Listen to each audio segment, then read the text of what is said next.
Bismillahirrahmanirrahim. Assalamualaikum warahmatullahi wabarakatuh. Kenalin semuanya, kami kelompok 4 dari mata kuliah Teknologi Pengolahan Kopi dan Kakao kelas A yang diampu oleh Ibu Heldawika Amini. Dalam video kali ini, kami akan mempresentasikan tentang pengeringan kopi. Namun sebelum itu, izinkan kami untuk memperkenalkan diri kami terlebih dahulu.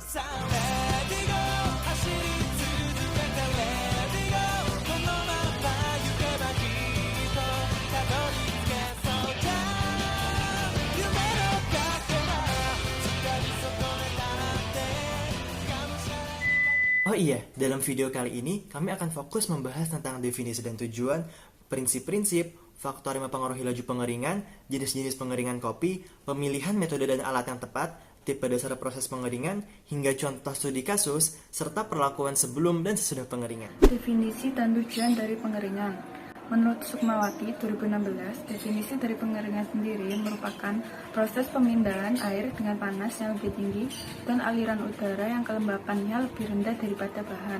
Nah, selama proses pengeringan sendiri terjadi proses perpindahan panas dan massa air yang terjadi secara simultan. Sedangkan tujuan dari pengeringan sendiri adalah mengurangi kadar air sampai perkembangan mikroorganisme dan kegiatan enzim yang menyebabkan pembusukan jadi terhambat atau terhenti, sehingga memiliki waktu simpan yang lebih lama. Nah, untuk prinsip dari pengeringan sendiri ada 4. Yang pertama adalah panas ditransfer dari medium pemanas ke bahan. Yang kedua, setelah terjadi penguapan air, uap air akan dipindahkan melalui struktur bahan ke medium sekitarnya selama proses pengeringan berlangsung. Nah, yang ketiga, panas harus disediakan untuk menguapkan air dan air harus berdifusi agar dapat lepas dari bahan hingga membentuk uap air yang bebas. Nah, yang terakhir, yang keempat, ada durasi proses pengeringan ditentukan oleh bahan yang dikeringkan serta cara pemanasan yang digunakan. Baik, yang ketiga ada faktor yang mempengaruhi laju pengeringan kopi. Faktor dapat 2 faktor, yaitu faktor eksternal dan internal. Faktor eksternal seperti suhu, laju alir volumetrik, atau fluida yang mengalir persatuan waktu, aliran udara pengering, dan kelembaban udara. Faktor internal antara lain ukuran bahan, kadar air awal, dan tekanan parsial dalam bahan. Ketika kelembaban udara tinggi, maka selisih tekanan uap air menjadi kecil, sehingga menghambat perpindahan uap airnya. Pengontrolan suhu dan waktu dilakukan dengan mengatur alat pemanas. Suhu pengeringan yang lebih tinggi tentunya akan mempercepat prosesnya.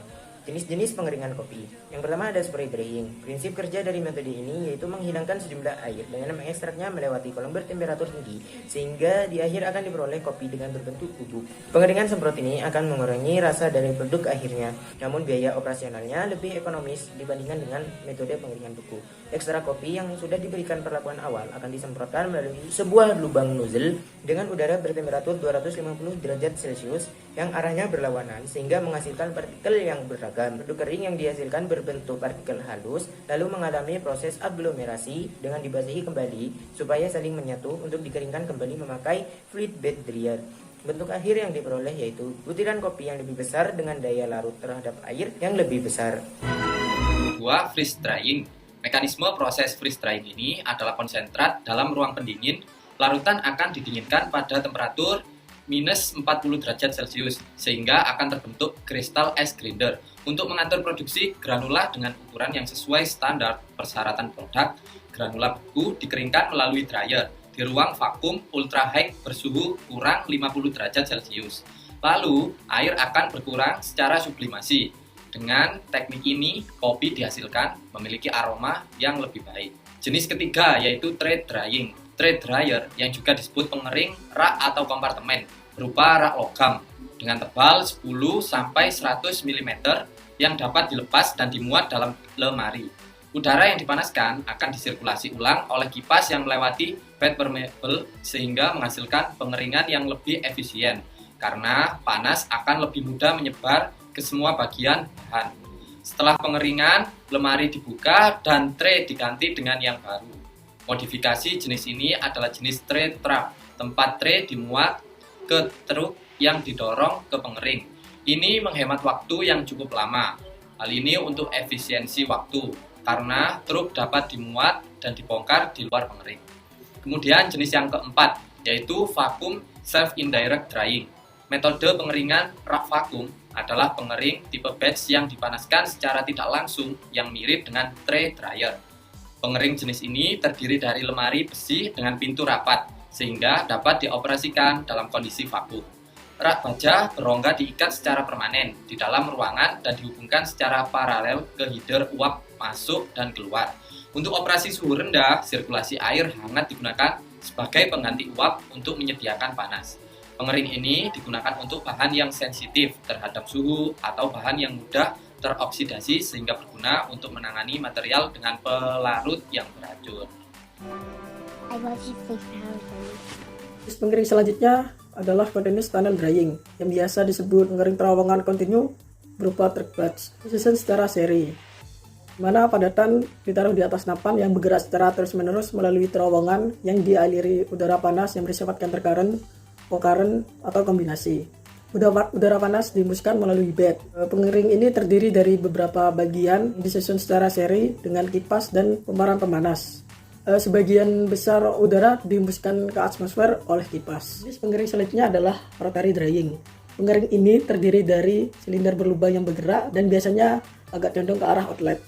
Padatan butiran basah biasanya diumpankan ke egg end dan bergerak melalui sel saat diputar. Pemanasan yang ditunjukkan adalah tak langsung dengan gas panas dalam counter current flow. Dalam beberapa kasus, pemanasan yang ditunjukkan tidak kontak langsung dengan gas panas, di mana padatan butiran bergerak melalui pengering dalam jarak yang dekat. Jenis pengering selanjutnya adalah drum drying. Pengering ini terdiri dari gulungan logam yang dipanaskan. Bagian atas ataupun luar ada lapisan tipis cairan yang diuapkan hingga kering. Pengering drum cocok untuk pasta padat dalam suspensi yang halus. Sebagian fungsi pengering drum adalah sebagai evaporator dan pengering. Jenis pengering selanjutnya adalah continuous flow drying. Bahan-bahan seperti biji hasil panen biasanya mengandung sekitar 30-35% air. Oleh karena itu, harus dikeringkan sampai kelembapan 13% dari berat biji. Continuous flow dryer memiliki ketebalan 0,5 mm. Udara yang tidak digunakan di bagian bawah akan mendinginkan biji-bijian kering sebelum dipindahkan. I love you 3000. Selanjutnya jenis-jenis pengeringan yang ke-9 adalah sun drying. Pengeringan matahari ini digunakan karena waktu pengeringannya yang lama dan memerlukan metode yang berbeda serta udara panas. Proses pengeringan akan memodifikasi sifat bahan karena suhu dan pada umumnya menurunkan kualitas. Sampel yang diberi perlakuan awal serta proses pengeringan kombinasi antara matahari dan oven memiliki waktu pengeringan yang lebih rendah dibandingkan sebaliknya. Hal ini menunjukkan bahwa air yang lebih cepat menguap dengan pretreatment dan metode alternatif. Meskipun begitu, pengaruh treatment dan tidak pada kandungan mineral hasil akhir tidak beda jauh. Berikutnya yang ke-10, microwave drying.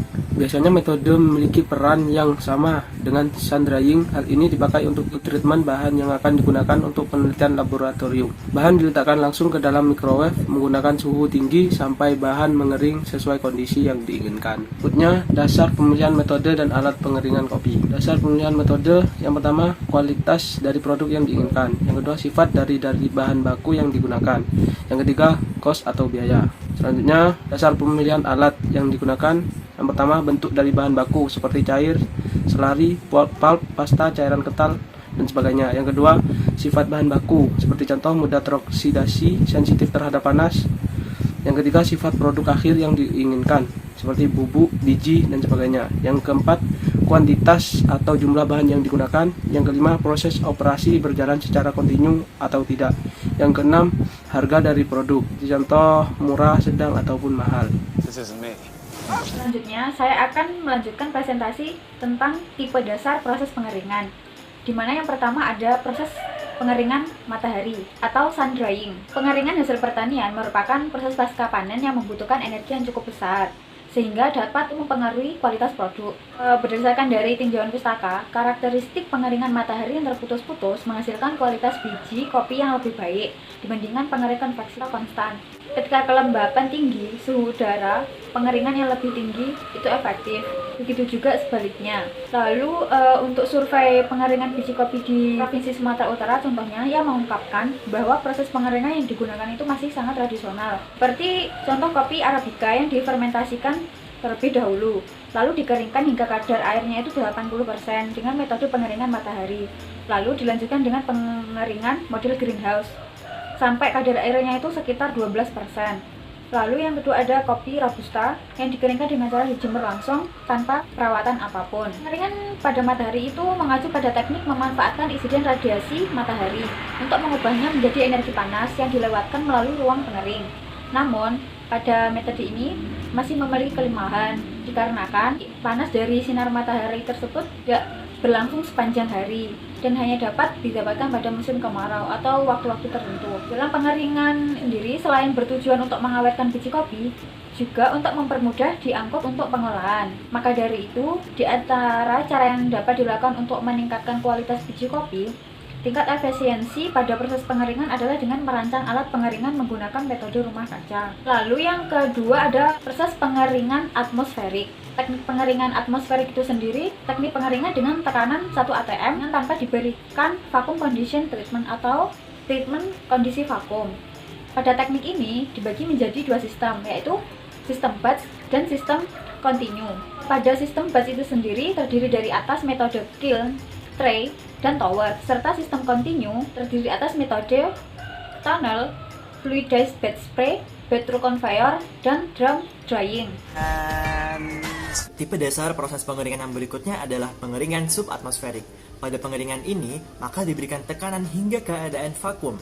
Berbeda dengan sebelumnya hanya diberi tekanan tapi tidak sampai keadaan vakum. Sedangkan pada subatmosferik ini diberikan tekanan hingga keadaan vakum. Selain itu, pengeringan tipe ini menggunakan dua metode, yaitu pengeringan vakum atau vacuum drying dan pengeringan beku atau freeze drying. Guys, come on. Dari salah satu jurnal mengenai pengeringan kopi. Dalam contoh ini adalah wet pulp coffee atau WCP yang dihasilkan dari limbah produksi kopi yang kaya akan senyawa bioaktif. Karena kopi emang kaya akan komponen aktif terutama polifenol dan flavonoidnya gitu, terutama kafein dan asam klorogenat.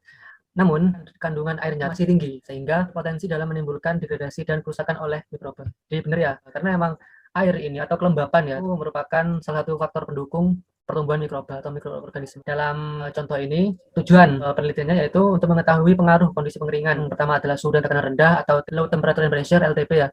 Dan yang kedua adalah vakum dan yang ketiga adalah udara panas terhadap sifat fisiknya serta kimianya gitu ya, antioksidan juga dari bahan ini. Untuk mengidentifikasi kondisi pengeringan tadi yang paling menghasilkan bahan yang bagus setelah dikeringkan itu yang mana gitu. Apa aja sih parameternya? Yang pertama adalah indeks pencoklatan, kedua adalah kadar air, yang ketiga kadar fenolik total atau total phenolic compound, yang ke flavonoid ya, total flavonoid komponen adalah proanthocyanidins, lalu ada asam klorogenat dan sifat antioksidan lainnya di ampas kopi kering ini. Ini tentunya dipengaruhi oleh pengujian yang berbeda tadi. Tiga jenis pengeringan tadi itu tentunya akan menghasilkan keadaan yang berbeda. Hasil dari penelitian ini, pengeringan yang paling cocok dari ketiga tadi itu adalah pengeringan vakum. Sebelumnya bahan yang dipakai itu adalah kopi Robusta dari Vietnam. Tentunya diolah dulu, disimpan pada suhu 18 derajat Celcius gitu ya, dengan ukuran 1,4 mm.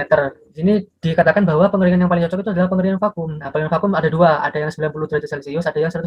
Nah, yang paling bagus di sini adalah suhunya itu 110 derajat Celcius karena dapat mempertahankan TPC atau total phenol compound ya tertinggi yaitu 14,4 mg.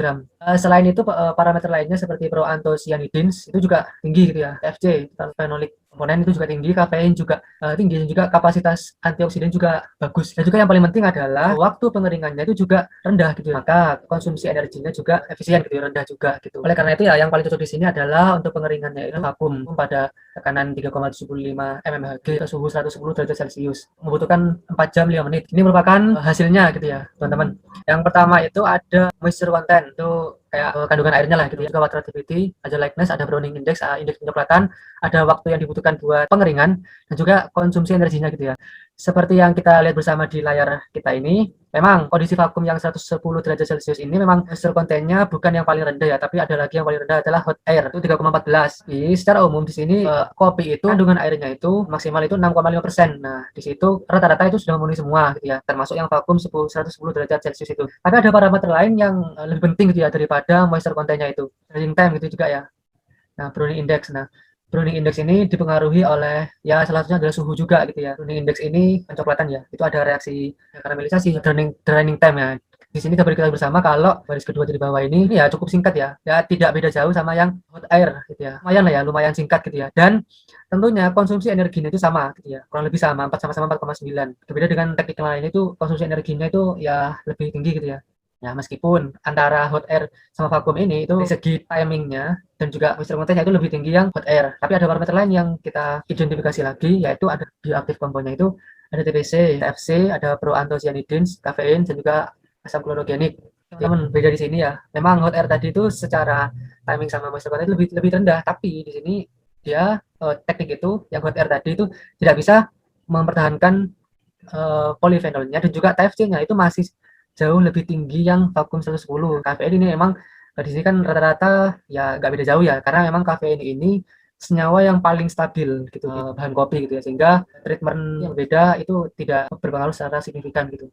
Kecuali kalau memang kondisinya itu suhu yang sangat tinggi, kurang lebih itu menurut penelitian baca tadi itu di atas 160 derajat Celcius. Gitu. Alasan apa kok vakum itu efektif ya, dikatakan lebih efektif daripada ketiga teknik lainnya, karena memang dari segi konsumsi energi dan juga dari segi waktu itu cukup singkat dan cukup ya efisien, juga dapat mempertahankan bioaktif komponnya. Nah, ini ditinjau dari kapasitas antioksidannya. Nah, ini yang juga penting teman-teman, masih lebih tinggian yang vakum 10 derajat Celcius gitu ya. Ini tiga ini apa sih, ATBS, DPPH sama FRAP ini kayak parameter ini senyawa-senyawa yang diindikasi antioksidannya gitu. Sifat antioksidan dari kopi tadi setelah pengeringan itu tetap terjaga. I love watching them. Sebelum proses pengeringan, maka tentunya biji kopi harus dicuci terlebih dahulu agar kotoran-kotoran yang besar-besar itu bakalan kepisah.